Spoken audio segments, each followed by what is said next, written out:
하나님께서 주시는 말씀을 받겠습니다. 에레미야 애가 3장 에레미야 애가 3장 19절에서 29절 구약성경 1147쪽 에레미야 애가 3장 19절에서 29절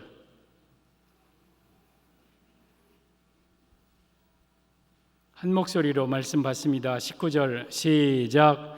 내 고초와 재난 곧 쑥과 담즙을 기억하소서. 내 마음이 그것을 기억하고 내가 낙심이 되오나 이것을 내가 내 마음에 담아 두었더니 그것이 오히려 나의 소망이 되었사옴은 여호와의 인자와 긍휼이 무궁하심으로 우리가 진멸되지 아니함이니이다. 이것들이 아침마다 새로우니 주의 성실하심이 크시도소이다. 내 심령에 이르기를 여호와는 나의 기업이시니 그러므로 내가 그를 바라리라 하도다. 기다리는 자들에게나 구하는 영혼들에게 여호와는 선하시도다. 사람이 여호와의 구원을 바라고 잠잠히 기다림이 좋도다. 사람이 젊었을 때에 멍에를 매는 것이 좋으니 혼자 앉아서 잠잠할 것은 주께서 그것을 그에게 메우셨음이라. 그대의 입을 땅에 티끌에 댈지어다. 혹시 소망이 있을지로다. 아멘. 예수님의 은혜와 평강이 여러분에게 충만하기를 축복합니다. 예수님밖에 없습니다. 예수님 꼭 붙들고 한 사람도 지옥 가지 않고 천국 가는 성도들 되기를 예수님의 이름으로 축복합니다. 오늘도 저는 예수님 전하겠습니다. 오늘 제목은 고난을 극복하는 비결, 고난을 극복하는 비결이라는 제목으로 말씀을 드리겠습니다. 에레미야 애가, 이 애가라는 뜻은 애통하는 노래, 비통한 노래, 슬픈 노래예요.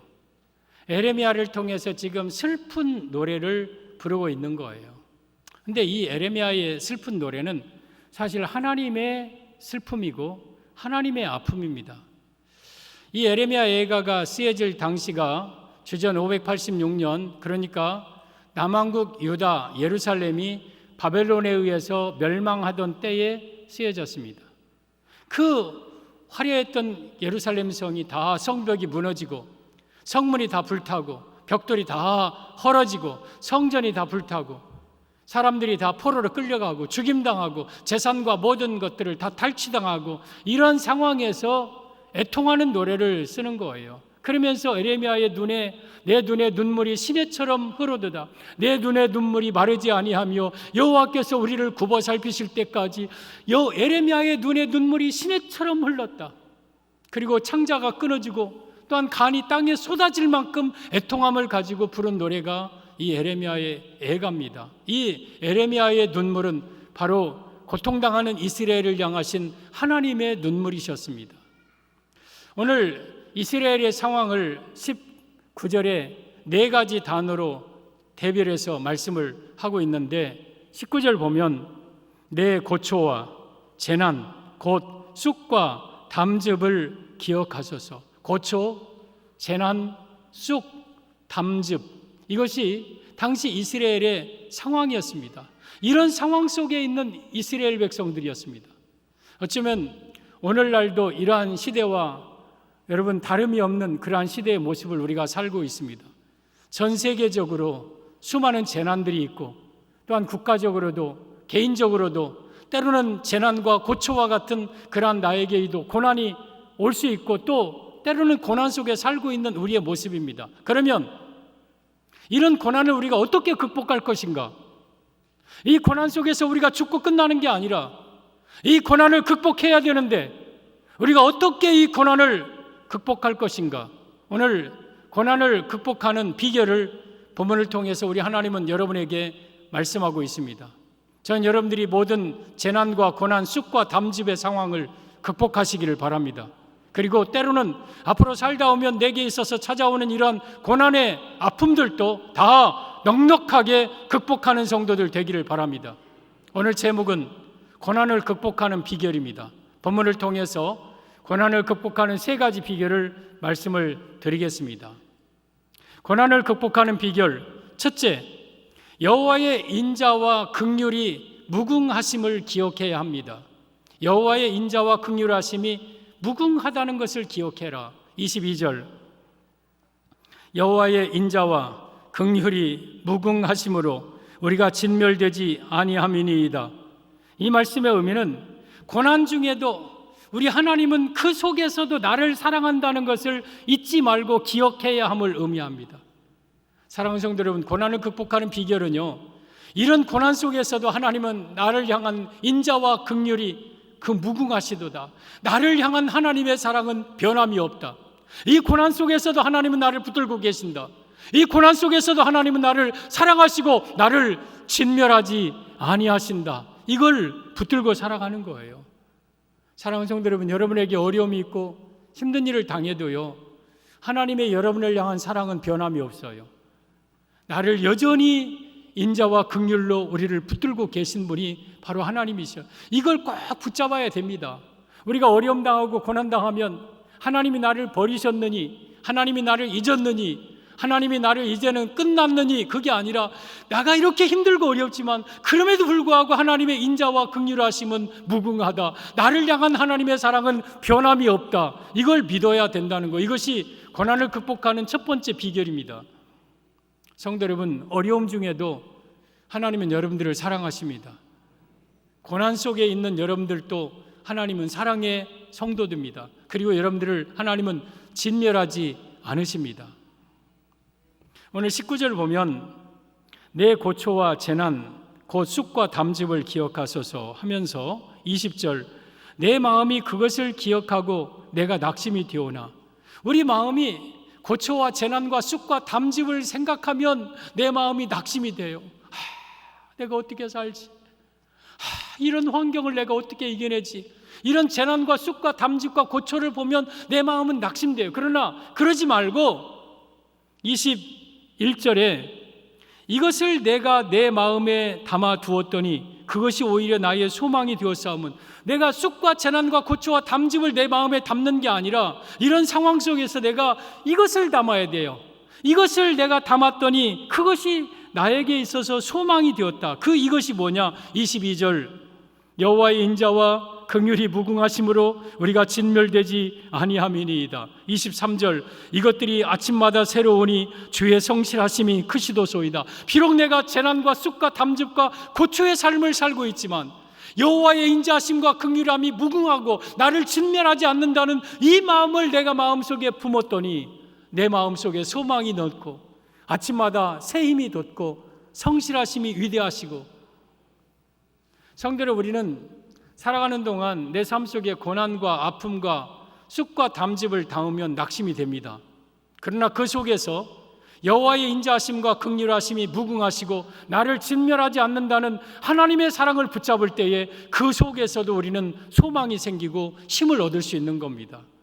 사랑하는 성도 여러분, 고난을 이기는 비결은 고난 속에서도 하나님은 나를 사랑하고 계신다.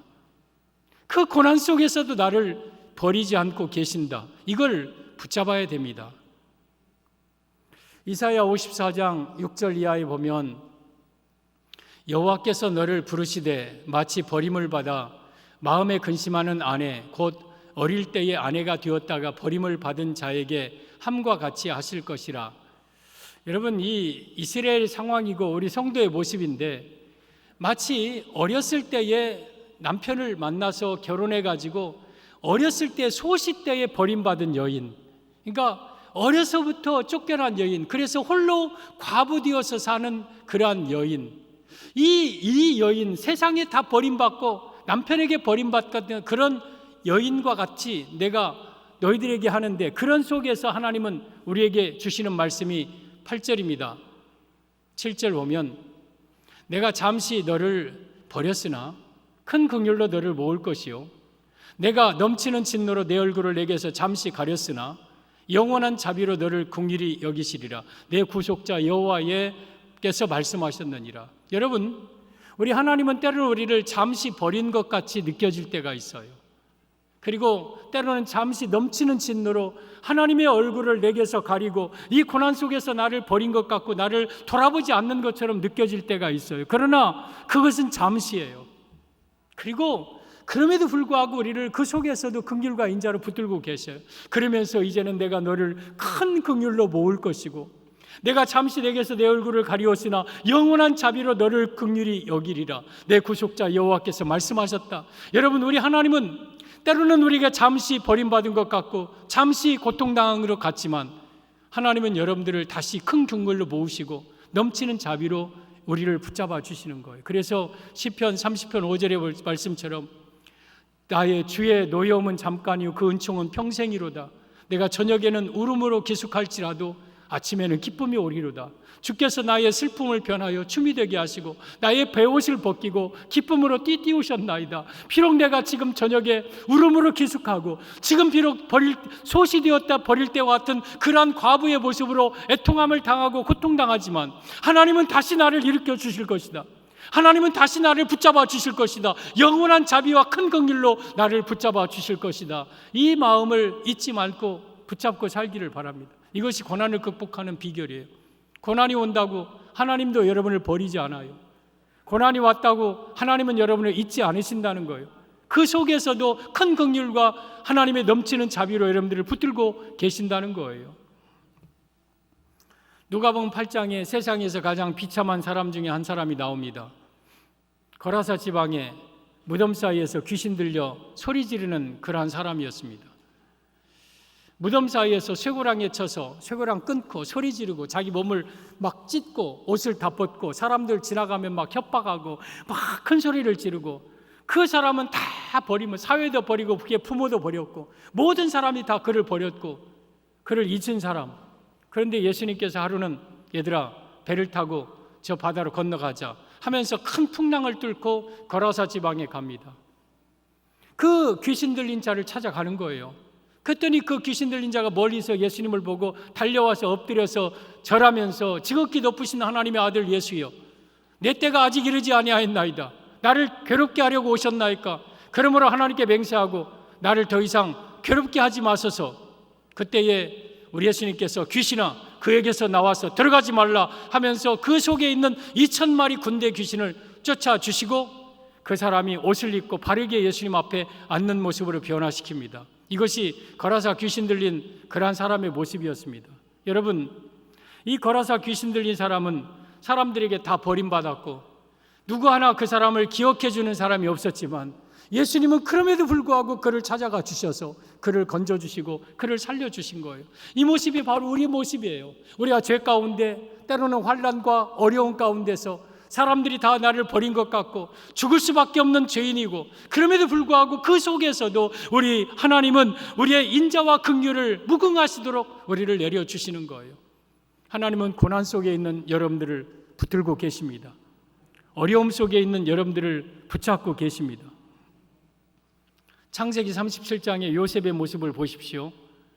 야곱의 11번째 아들 요셉 채색 옷 입고 아버지의 사랑을 받는데 그에 따르는 대가로 형들의 미움을 받아서 도단에 심부름 갔을 때에 저 꿈꾸는 자 오는도다 잡아서 죽이고 그 꿈이 어떻게 되는지 우리 보자 하면서 다짜고짜 옷 잡아서 벗기고 찢고 짐승에 피 바르고 그리고 구덩이에 던졌다가 유다가 저 그냥 죽게 할 필요가 뭐 있느냐, 어차피 죽을 것 우리 돈 주고 팔자, 은 20에 요셉을 팔아서 애굽에 내려가서 그 노예시장에서 우리 보디발 장군의 눈에 띄어서 그의 집에 가서 노예 생활합니다. 여러분, 요셉이 하루아침에 노예가 될 줄 누가 알았습니까? 그렇게 여러분 인정받던, 그렇게 사랑받던 아들이, 그리고 거기에서 보디발 장군의 아내의 여러분 미혹, 유혹을 뿌리쳐내다가 그 일로 모함을 받아서 왕의 죄수들이 갇히는 깊은 감옥에 들어갑니다. 거기서 한번 들어가면 나올 수 없는 감옥입니다. 거기서 들어가 있는 거예요. 이때 이 요셉은 이제는 아무도 기억해 주는 사람이 없고 이 요셉은 다 세상에 버림받고 부모에게 버림받고 형제들에게 세상에 다 버림받은 그러한 요셉이에요. 그런데 그런 속에서도 요셉은 하나님에 대한 긍휼을 붙잡았어요. 하나님만큼은 나를 버리지 않는다. 하나님만큼은 나를 지금도 사랑하고 계신다는 것을 붙잡았어요. 그리고 때가 되니까 이 요셉을 애굽의 국무총리로 일약 세워서 사용하신 거예요. 성도 여러분, 우리 삶 속에 쑥과 재난과 담즙과 고초의 삶을 산다고 하더라 할지라도 하나님은 여러분을 향하신 긍휼하심과 인자하심을 여러분 거두지 않는 거예요. 그 고난 속에서도 하나님은 나를 사랑하고 계신다는 것, 나를 붙잡고 계신다는 것을 기억하시기를 바랍니다. 이것이 고난을 극복하는 비결입니다. 호세아 11장 8절에 이렇게 말씀하십니다. 에브라임이여, 내가 어찌 너를 놓겠느냐? 이스라엘이여, 내가 어찌 너를 버리겠느냐? 저 에브라임과 이스라엘은 우리 이스라엘 성도를 가리키고 우리 자신을 가리키는 거예요. 내가 내가 버리겠느냐? 내가 어찌 너를 놓겠느냐?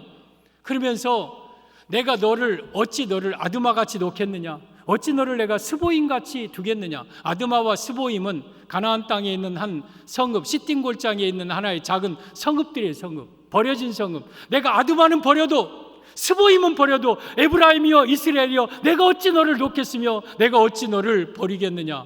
그러면서 말씀하시기를, 내 마음이 내 속에서 돌이키어 나의 긍휼이 온전히 불붙듯 하도다. 이 에브라임을 향한, 이스라엘을 향한 하나님의 마음이 속에서 불일 듯 일어나서 긍휼이 불붙듯 하도다. 사랑하는 성도 여러분, 하나님은 여러분들을 버리지 않습니다. 하나님은 여러분을 잊지 않습니다. 놓지 않습니다. 아드마나 스보임은 놓아도 하나님은 여러분들을 절대 버리지 않습니다. 여러분에게 어려움이 없고 때로는 쑥과 담즙을 먹는 그러한 상황이 온다 할지라도 하나님의 마음속에 있는 긍휼하심은 변함이 없는 거예요. 여러분을 향하신 사랑은 변함이 없는 거예요. 그 사랑을 의심하지 말고, 내가 힘들고 어려워도 이 순간에도 하나님은 나를 사랑하고 계신다, 하나님은 나를 붙들고 계신다는 것 꼭 기억하시기를 바랍니다. 이것이 고난을 극복하는 비결입니다. 고난을 극복하는 비결, 첫째, 여호와의 인자와 긍휼하심의 무궁하심을 기억할 것. 내 고난 속에서도 하나님은 나를 사랑하고 계신다는 것을 기억하라. 그리고 고난을 극복하는 비결, 둘째, 입을 땅에 티끌에 댈 것입니다. 입을 땅에 티끌에 댈 것이다. 29절입니다. 그대의 입을 땅에 티끌에 댈지어다.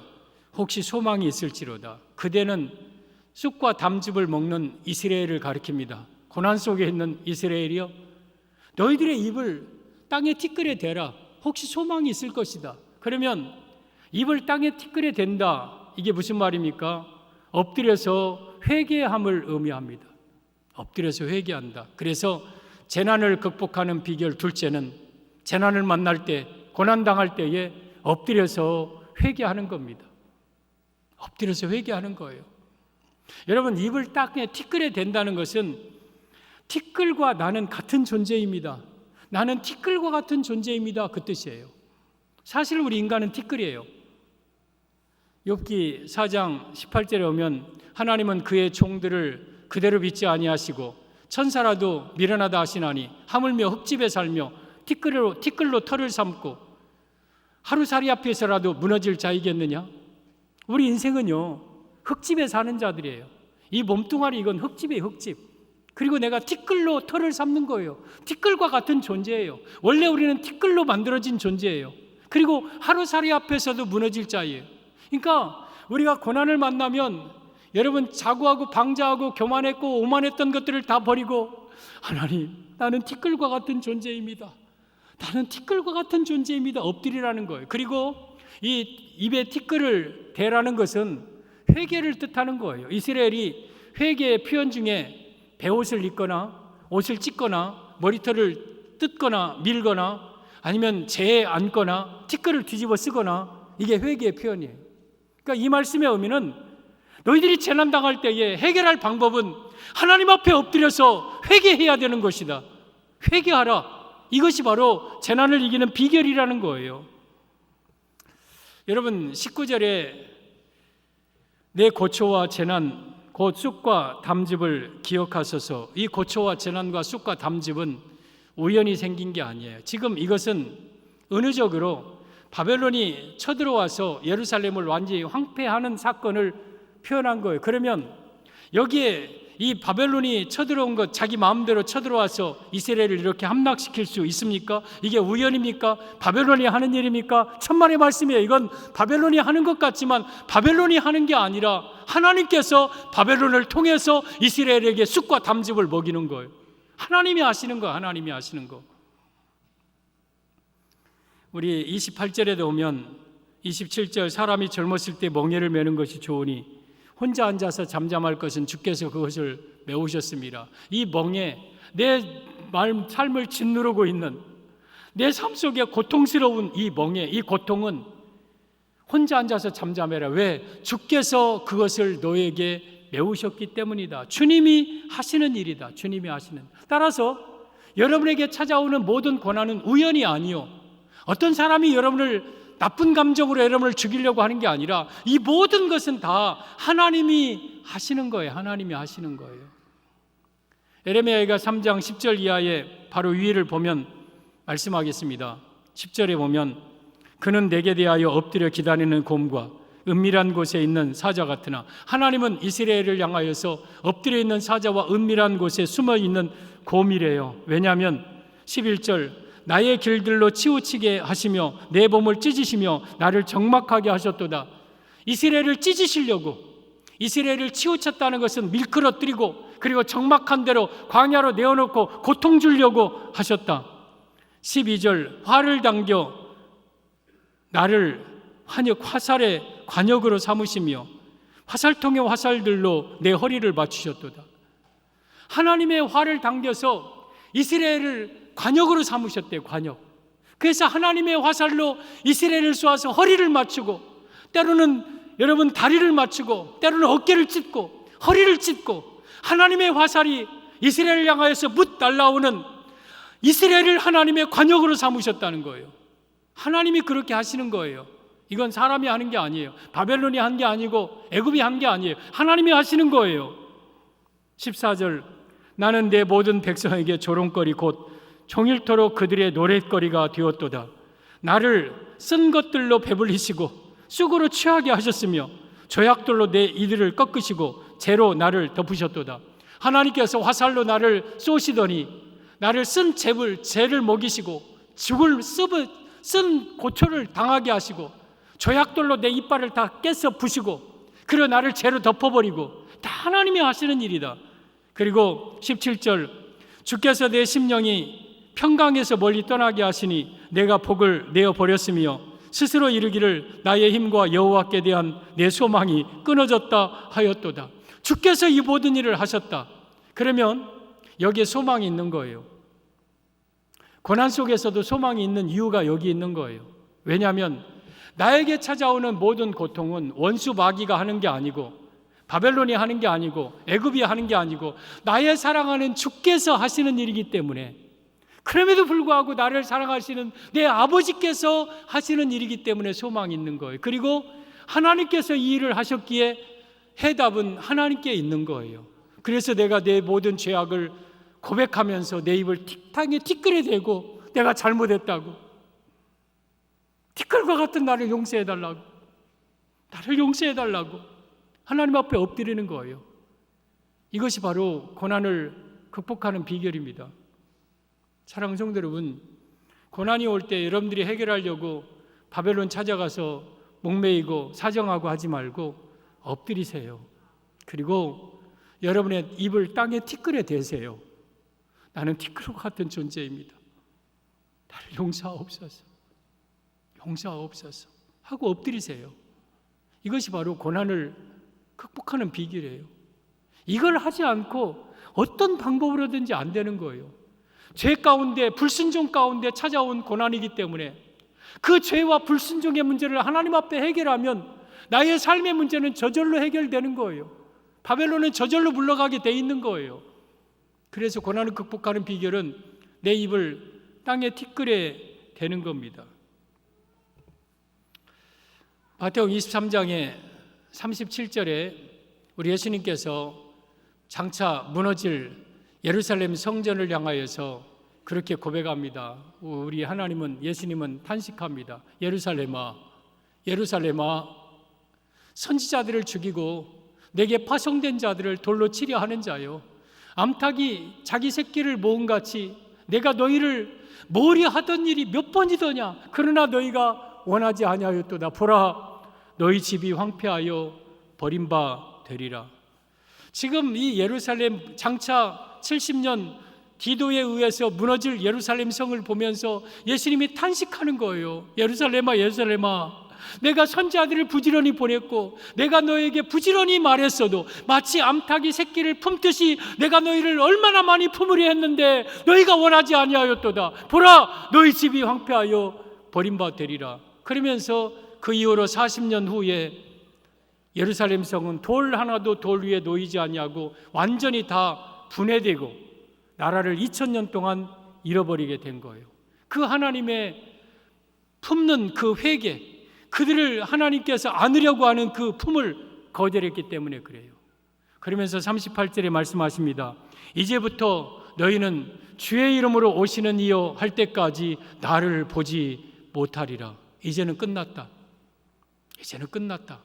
여러분, 회개도 기회가 있는 거예요. 언제까지 우리가 예수님의 품속으로 들어갈 기회가 언제까지 있는 게 아니라 때가 되면 이제는 끝났다. 너희들은 다시는 나를 보지 못할 것이다. 재림 때 그때나 너희들이 나를 볼 것이다. 그러면서 회개의 기회가 있다는 걸 알아야 돼요. 사랑하는 성도 여러분, 여러분의 입을 땅에 티끌에 대라면 대야 됩니다. 나는 티끌과 같은 존재예요. 내가 하나님 앞에 잘못했습니다 하고 엎드릴 때는 엎드려야 됩니다. 그러나 이런 것을 계속 거부하다 보면 우리 예수님께서 주의 이름으로 이 땅에 재림하실 때 여러분들에게 찾아오는 것은 지옥, 형벌밖에 없을 겁니다. 회개의 기회는 언제든지 있는 게 아니에요. 언젠가는 회개의 문이 닫힐 때가 있어요. 회개하고 싶어도 할 수 없을 때가 오는 거예요. 여러분, 지금 땅의 티끌에 여러분의 입을 대십시오. 잘못했다고, 내가 불순종했다고, 용서해달라고, 나를 좀 살려달라고 하나님께 매달리시기를 바랍니다. 역대하 7장에 오면 솔로몬이 성전을 건축하고 성전 대 앞에서 손을 들고 하나님께 기도합니다. 하나님, 만약 어떤 사람이, 어떤 족장이, 또한 우리 나라가, 또한 왕이, 아니면 우리 백성이 아닌 이방인이라도 하나님 앞에 잘못해서 이 땅에 재앙이 오고 전염병이 찾아오고 또한 전쟁이 찾아오고 기근이 찾아오고 깐부기가 있고 메뚜기가 오고 황충이 오고 각종 재난이 오거들랑 이 성전에 와서 아니면 이 성전 쪽을 향하여서라도 하나님 앞에 기도하면 주는 하늘에서 들으시고 그 죄를 사하시고 용서하소서. 그랬더니 하나님께서 제단에 있는 이 재물을 불로 받으시고 하나님이 이렇게 약속하십니다. 역대하 7장 14절에 내 이름으로 일컫는 내 백성이 그 악한 길에서 떠나 스스로 겸비하고 스스로 죄를 스스로 낮추고 기도하면 내가 하늘에서 듣고 그 죄를 사하고 그 땅을 고칠지라. 내가 내 마음과 내 이름과 내 이름을 영원히 이곳에 두리라. 내 이름으로 일컫는 내 백성이 내가 잘못했을 때 스스로 죄를 고백하고 겸비하고 스스로 낮추고 회개하면서 하나님 앞에 잘못했다고 하면 하나님은 하늘에서 듣고 그 죄를 사하고 그 땅을 고친다, 재앙을 거두어 주신다고 약속하셨어요. 따라서 우리가 재앙을 만날 때에, 고난을 당할 때에 할 수 있는 일은 엎드려서 내 스스로 낮추고 하나님 앞에 회개하는 거예요. 이것이 우리가 사는 길이에요. 내 입을 땅에 티끌에 대는 것만이 우리가 살 길이에요. 사랑하는 성도 여러분, 우리 고난당할 때에 여러분의 입을 땅에 티끌에 대십시오. 나는 티끌과 같은 존재입니다. 내가 그동안 교만했던 거 용서하시고, 내가 하나님 없이 내가 했던 것들 다 용서하시고, 나는 티끌과 같은 존재입니다. 나를 용서하소서, 나를 살려주옵소서. 하나님 앞에 엎드리는 것만이 우리가 살 길입니다. 이게 고난을 극복하는 두 번째 비결입니다. 우리 인생의 재난과 고초와 담즙과 쑥이 찾아올 때 우리는 어떻게 해야 되느냐? 첫째, 하나님의 은총과 긍휼하심을 붙잡는 거예요. 이런 고난 속에서도 하나님은 나를 사랑하고 계신다는 것 붙잡고 소망 가운데 사는 거예요. 그리고 둘째, 내 입을 땅에 티끌에 대라. 여러분, 엎드려서 하나님 앞에 회개하는 겁니다. 내 삶 속에 고난을 찾아올 때 극복하는 비결 셋째, 여호와의 구원을 바라고 잠잠히 기다리는 겁니다. 여호와의 구원을 바라고 잠잠히 기다려라. 26절, 사람이 여호와의 구원을 바라고 잠잠히 기다림이 좋도다. 이 말씀의 의미는 고난을 극복하는 비결 셋째, 하나님의 구원을 기다리라는 거예요. 하나님의 구원을 잠잠히 기다려야 된다. 여기 보면 여호와의 구원을 바라라고 그랬어요. 사람의 구원을 바라는 게 아니에요. 바벨론의 구원을 바라고 애굽의 구원을 바라는 게 아니에요. 여호와의 구원을 바라고 잠잠히 기다림이 좋도다. 여러분, 그냥 기다리는 게 아니라 하나님이 이 속에서도 나를 사랑하신다는 것을 믿고, 그리고 내가 내 입을 땅에 티끌며 엎드려서 울면서 회개하면서 하나님의 구원하심을 바라보는 거예요. 여러분, 이스라엘이 이런 상황에서 바벨론에게 찾아가서 한 번만 용서해달라고, 그냥 물러가면 안 되겠느냐고, 내가 은금을 다 긁어서 줄 테니까 그냥 가면 안 되겠느냐고. 아니에요. 하나님이 하신 일이기 때문에 이건 소용없는 일이에요. 애굽에 찾아가서 우리를 좀 도와달라고 한다고 된 일입니까? 아니에요. 이것 또한 역시 될 일이 아닌 거예요. 오직 여호와의 구원을 바라보고 하나님 앞에 잠잠히 기다리는 거예요. 하나님의 구원을. 24절에 오면 내 심령에 이르기를 여호와는 나의 기업이시니 그러므로 내가 그를 바라리이다. 내가 하나님을 바라보는 거예요. 하나님을 바라보는 거예요. 25절에 기다리는 자들에게나 구하는 영혼들에게 여호와께서는 선하시도다. 우리 하나님의 구원을 기다리는 자들에게는 하나님이 선하시고, 26절에 사람이 여호와의 구원을 바라고 잠잠히 기다림이 좋도다. 하나님의 구원을 바라보고 잠잠히 기다리는 거예요. 여러분, 우리가 막상 고난 당하면은요, 막상 어려움 만나면은요, 여러분들은 가만히 있어야 돼요. 여러분들 그냥 가만히 계셔야 돼요. 여러분들이 힘쓴다고 될 일이 아니에요. 시편 46편 10절에 오면 이르기를 너희는 가만히 있어 내가 하나님 됨을 알지어다. 내가 문나라 중에서 높임을 받으리라. 내가 세계 중에서 높임을 받으리라. 너희들 고난 당하느냐? 어려움 당하느냐? 너희들 담즙을 먹고 쑥을 먹고 고철을 먹고 재난을 당하고 고통스럽느냐? 너희는 가만히 있어라. 가만히 있어라. 그러면서 내가 하나님 됨을 알지어다. 그러면서 내가 그 문제를 해결해 주고 내가 문나라 가운데 세계 가운데 하나님이 영광을 받으실 것이니 너희들은 그냥 가만히 있어라. 여러분, 이것이 고난을 극복하는 비결이에요. 의의 방법이에요. 가만히 있는 거예요. 여러분들이 힘쓰지 마시고 부지런히 쫓아다니지 마시고 가만히 있는 거예요. 가만히. 출애굽기 14장에 이런 내용입니다. 이스라엘을 애굽에서 건져내셨습니다. 방향을 갑자기 바꿔서 홍해길로 인도하십니다. 앞에 홍해가 넘실거리고 있습니다. 뒤에 애굽의 이 바로 왕의 마음을 강팍하게 해서 이를 득득득득 갈게 하고 전차를 다 동원해서 이스라엘을 추격하게 만든 겁니다. 방향을 바꿔서 홍해 만나게 한 것도 하나님이고, 또한 바로의 마음을 강팍하게 해서 쫓아오게 하시는 것도 하나님이고, 아득한 좌우의 광야로 갇히게 하신 분도 하나님이셔요. 그러자 이스라엘 백성들이 막 원망하면서 막 죽겠네 막 하자 하나님께서, 이 모세가 하나님께 기도합니다. 하나님, 어찌하면 좋겠습니까? 하나님, 이 백성들이 여기서 죽겠나이다. 그때에 하나님께서 이 모세에게 하신 말씀이 있어요. 하나님께서 그때에 이스라엘에게 하신 말씀이 있어요.